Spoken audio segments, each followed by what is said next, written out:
Okay, so more images. This section is called Picket Fences and Triangles. Okay, bear with me. So we played a C chord. Lovely. Now the great thing here is that if you want to play any other new chord starting on a white note, you don't need to remember a new formula for each chord. We reuse the same formula, just starting on a different starting key. So let's try playing an F chord, okay? So where's F? Well, here's our group of 3 black notes. That means that must be A, B, C, D, E, F. F is F, our starting key. I'm going to leave it down with my thumb. We don't count F. So we're going to count up 4 this way. We've got our root already. 1, 2, 3, 4, 1, 2, 3. Brilliant. There's our F chord. Let's try a G chord. Well, if this is F, this must be G. Okay. And then we're back to A again. So that's G. Lovely. 1, 2, 3, 4. 1, 2, 3. Root 4, 3. Play it cleanly. Make sure you've sort of curled your fingers over. If you have your fingers flat, you sort of run the risk of sort of hitting another chord and it doesn't sound really good. So yeah. There we go. Make sure it's clean, like you mean it. Now there's another shapes thing I want to point out to you now. Did you notice anything familiar about the shape of those 3 chords? C, F, and G. When I look at it, I see a white note that we've hit, then we've missed a white note, then we've hit a white note, then we've missed a white note, then we've hit a white note. Hit one, miss one, hit one, miss one. Now it's the same for the C chord as it is for the F chord. Hit one, miss one, hit one, miss one, hit one. And the same for the G chord. Hit one, miss one, hit one, miss one, hit one. There we go. Interesting. So for me, that shape is... Oh, it looks a bit like a white picket fence that you see outside houses sometimes in America, allegedly, apparently. Yeah, it's a white picket fence shape. Now remember, that at the moment, we're only learning chords starting with white notes, which means, well, there's only 7 of them. 1, 2, 3, 4, 5, 6, 7. And then we get back to the starting note again. And 3 of them are the same shape. C, F, and G. Okay, well that's useful to remember. Okay, right. We're now going to play a different chord. We're going to play an E chord. So remember our formula. Crash. Root 4, 3. Find E. Here's our group of 3. There's our anchor. A, B, C, D, E. There it is, E. Now we're going to count up 4 that way. 1, 2, 3, 4. And then 3 from there. 1, 2, 3. Oh. We've got a different shape this time. And at the top, we've got this black note. Okay. So the formula is the same, but the shape is different, and it has this black note in the middle of it at the top. Looks to me a bit like a triangle. Okay, let's try it with a D chord. There's a D, A, B, C, D. One of the other things that might be useful is if you think of these 2 black notes as a doghouse. The D's in the doghouse. Okay, so you can quite quickly find a D because it's in between the 2 black notes. So rather than having to go all the way back to the A, you can just, D, doghouse, A there, and from there you can work it out. So anyway, let's play a D chord. D is our root. Root 4, 3. 1, 2, 3, 4. 1, 2, 3. That's also a triangle shape. Okay? I say okay a lot, don't I? Sorry. Okay, right. Root 4, 3. Starting on a D. Brilliant. Let's play... We've done an E chord, we've done a D chord. Let's play an A chord. I don't think we've done that yet. Here's A. 1, 2, 3, 4. 1, 2, 3. Also a triangle shape. Okay, interesting. So we've got 7 chords that we're trying to learn. 3 of them are this sort of white picket fence shape. And 3 of them are this triangle shape. Maybe we could think of the triangle as a bit like the roof for the house with the white picket fence. I don't know, whatever works for you. Either way, there's 7 chords. 3 of them are a white picket fence shape. 3 of them are a triangle shape.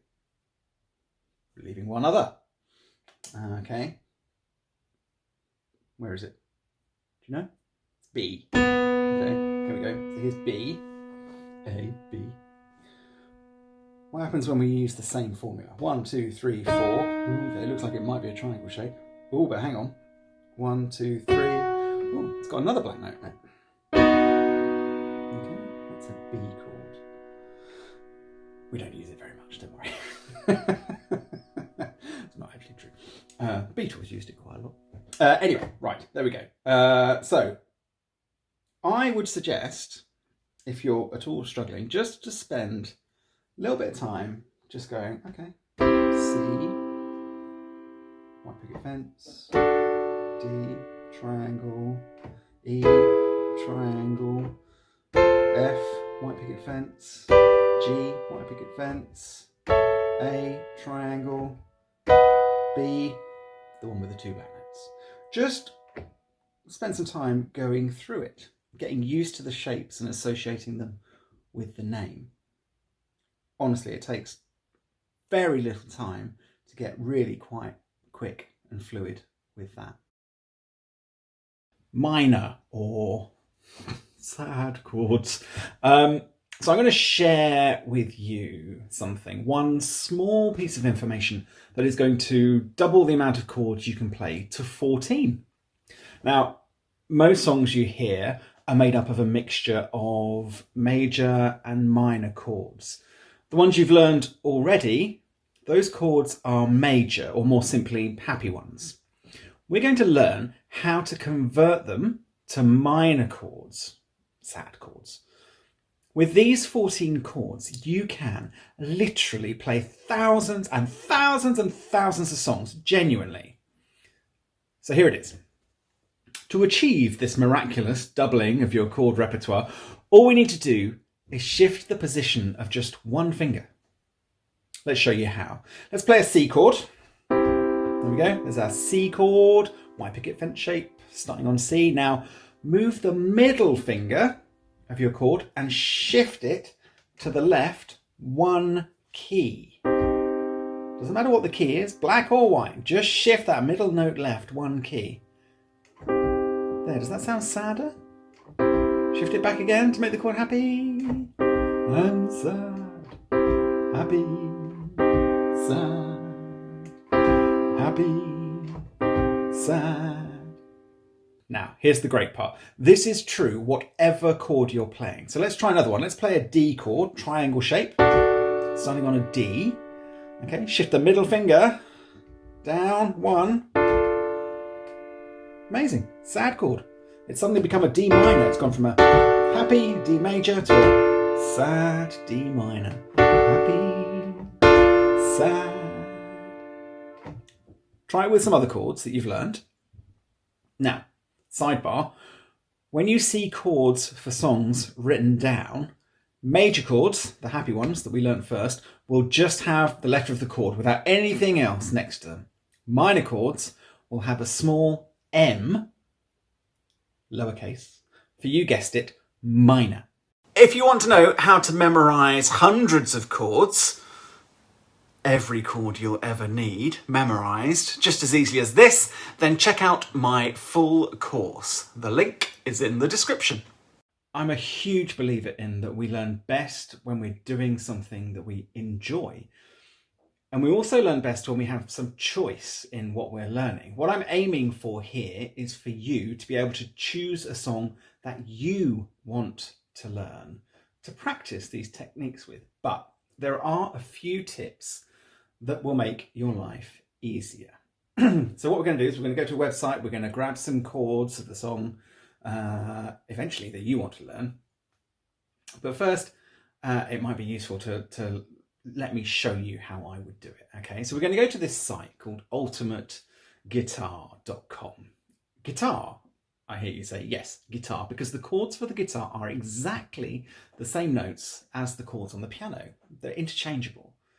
And those guitarists are really good at writing chords down for the songs that they want to learn. So a really good resource for us is ultimateguitar.com. I'm going to use a Van Morrison song for teaching purposes, and it's called And It's Stoned Like. So if we go to the website, and it brings up this. There's a whole bunch of stuff on this page, songs that people have uploaded the chords to or the music to. You can sign up and get extra elements that can be quite useful. I have, but I mean, it's up to you. But you don't need to. The point is that it's free. You can go and search for any song.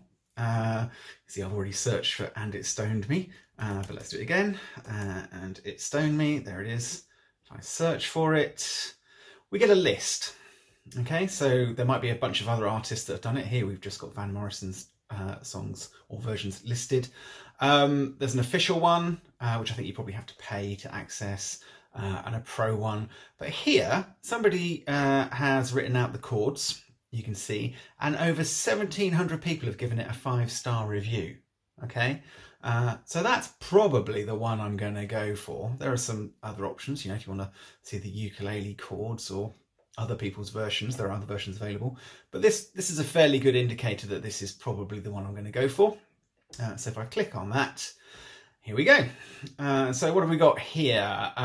We've got the lyrics, and we've got the chords above the lyrics. And if you hover on them, it'll show you the chord, which is quite useful. I've got this set up to show piano chords. Normally it starts as showing guitar chords. But there are a bunch of options down the bottom here. You can change the font size for those who have vision issues. We can look at what the chords are here. Marvellous. So we can change between ukulele chords and guitar chords, should we wish. I'm going to stick with piano chords. You can get it to auto scroll. So while you're playing, it'll shift up the screen, which is quite useful sometimes. You can change the speed there as well. This is really interesting. You can also do something called transposing. I'll just turn off the auto scroll. This means you can get it to sort of step up in pitch or step down in pitch, depending on where your voice most comfortably sits. So rather than it being starting on a G, if I transpose it up a step, it will start on a G sharp, or up to an A if I press again. And instead of the original chords we saw, now we're going A, E, D, A. So that might work for you. It might be a way of finding a pitch that works for you. I'm actually going to stick, though, with G, D, C, G, this version of it. You can add it to your favourites as well if you sign in and sort of pay the subscription. So you've got a list of all the songs that you're into. I think there are some other options here. What else can we do? Oh yeah, we can change the colour of the chords if we want, so they stand out a bit more. There we go. So that's a quick run through of how we use ultimateguitar.com. And now I've shown you that, let's crack on with playing the song.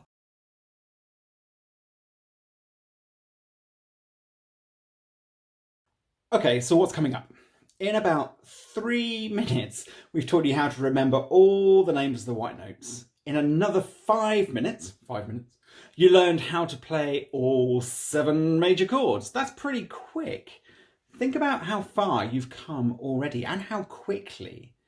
Did you think that someone would be able to say, play an F chord or a G chord or a B chord, and you'd be able to do it so quickly? So, pat on the back. Well done. Before we move on, I just wanted to show you a table that gives you an idea of how far we've come and how far we've got to go. So an idea of what's coming up and the knowledge you can expect to get out of this course. So as you can see, there are many, many different flavours of chords that we're going to cover if you look at our table, as well as the major and minor ones. And also I'm going to give you a lot of other techniques to get you sounding great when you're playing those chords. Everything, though, relates to or builds on these early formulas. Those blank spaces in the grid there, they show you a little bit about what else is to come. If you want to know how to memorise hundreds of chords, every chord you'll ever need memorised just as easily as this, then check out my full course. The link is in the description.